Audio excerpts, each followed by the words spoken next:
ঠিক আছে, আমি দোষ করেছি, আমি জানি, আমি আসলেই সরি। কিন্তু তোমার অন্তত বোঝা উচিত ছিল সবকিছুর একটা কারণ ছিল। আমার আসলে কোনো কিছুই করার ছিল না আয়েশা। আমি কি করব বলো, আমার কিচ্ছু করার ছিল না, কিছু।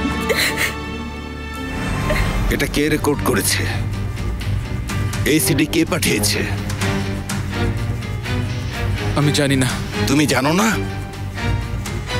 আগে এটা দেখোনি তুমি? দেখেছি, কিন্তু জানি না কে পাঠিয়েছে। তুমি ছাড়া এটা কি আর কেউ জানে?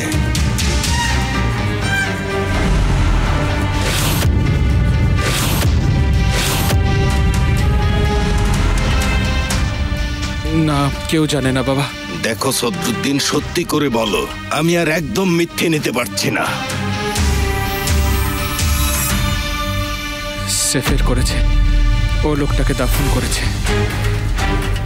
সেফের এই কাজ করেছে? সেফের, জুলফিকার আর তাসকাভা।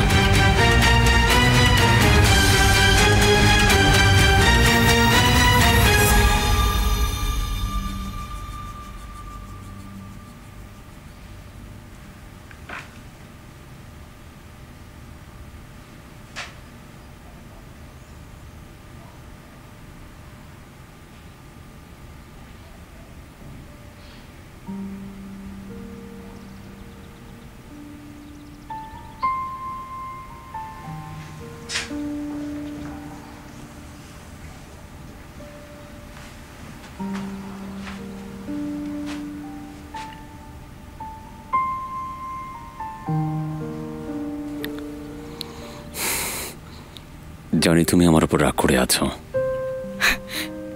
একদমই না।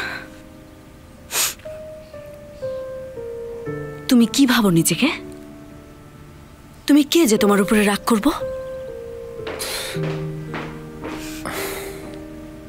আমাকে মারো। কি? আমার গালে তুমি জোরে একটা থাপ্পড় মারো, জোরে।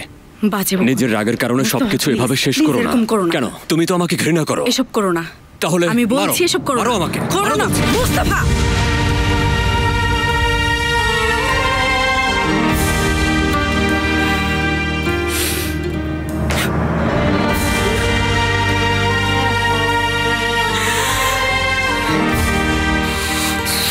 আমি তোমাকে অনেক ভালোবাসি।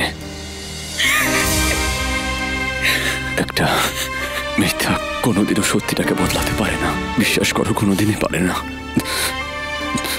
ঠিক আছে, আমি দোষ করেছি, আমি জানি, আমি আসলেই সরি। কিন্তু তোমার অন্তত বোঝা উচিত ছিল সবকিছুর একটা কারণ ছিল। আমার আসলে কোনো কিছুই করার ছিল না আয়েশা। আমি কি করব বলো, আমার কিচ্ছু করার ছিল না, কিছু।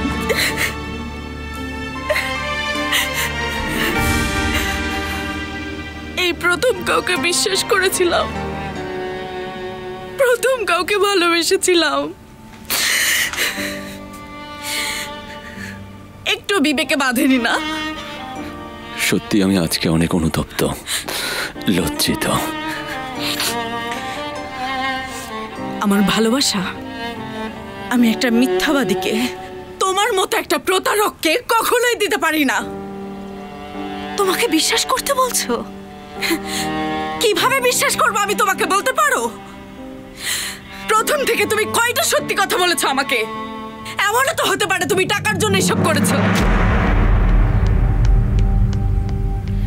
আমি জানি আমার বাবা এত লোভী না আয়েশা আন্টি।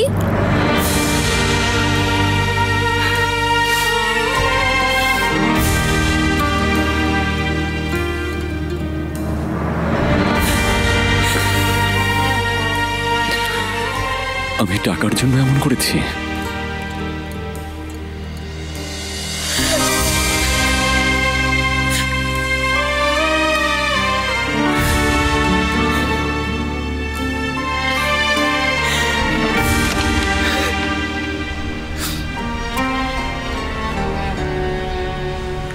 বাবা, বাবা, আমি আয়েশা আন্টির সাথে একটু কথা বলি প্লিজ বাবা। বাবা, আয়েশাকে এখন থেকে ভুলে যাও বাবা।